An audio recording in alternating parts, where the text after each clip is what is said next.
We've had a little bit of snow, haven't we, over the past few days and weeks. One person that has a story to tell us about it is Giles Whitehead from West Malling, a fantastic artist, grew up on a small dairy farm in Tenderton and studied at the Kent Institute of Art and Design in Maidstone, and really is a thoroughly proficient artist and also good with a nostalgic tale. We're going to have one of those now from Giles Whitehead.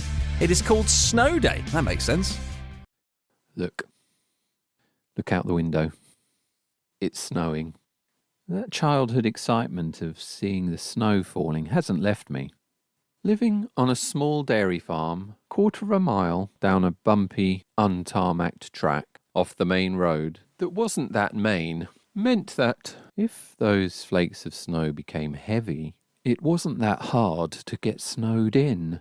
And without doubt, the best bonus holiday for a schoolboy like myself was a snow day.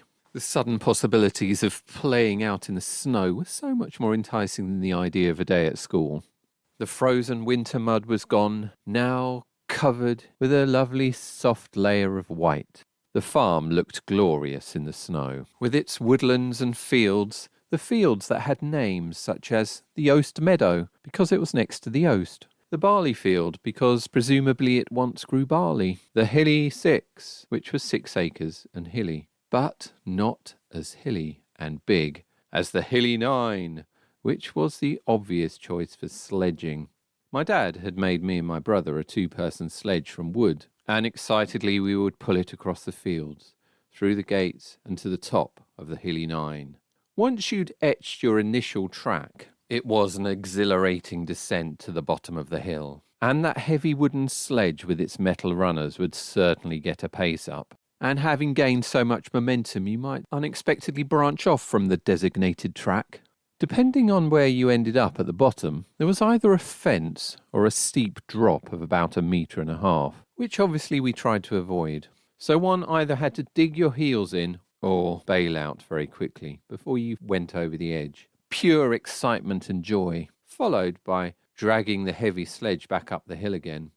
Of course, sledging was not the only snow day activity. There was the inevitable snowball fight, which I was never that keen on, or snowman building, rolling up snowballs as big as we could and then stacking them up. We would use coal for the eyes, possibly a carrot for a nose, one of my dad's old hats for a hat, and a suitably shaped stick for a pipe, and additional coal for buttons.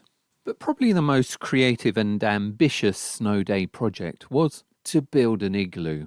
So there we were, in focused determination, our sights set on shaping this inherently learned piece of ethnic architecture, satisfyingly rolling these giant snowballs, slicing them into blocks, and building them up in ever-decreasing circles.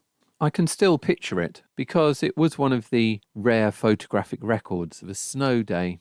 Me standing there proudly, in front of the completed igloo, holding a spade, wearing one of my dad's deerstalker hats with the ear flaps turned down for extra warmth. My brother on one side, me on the other, and my little sister looking out through the entrance tunnel.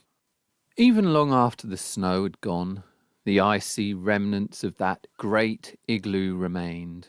The crowning glory of a snow day to end all snow days. The ever-nostalgic and thoroughly proficient Giles Whitehead from West Malling in Kent with Snow Day, a nostalgic take on his experiences of snow. Do go and find Giles on social media. He is at Giles Whitehead Artist. Loads of great paintings. He really is a talented artist and very often will go and exhibit his art all around the county and beyond. So yes, do go and find him. Thank you as always, Giles. It was so great to have you here on the show, especially in the new year. And this song is the title of which might be what you do if you get snow on yourself. Shake it off. I'm so sorry. Taylor Swift.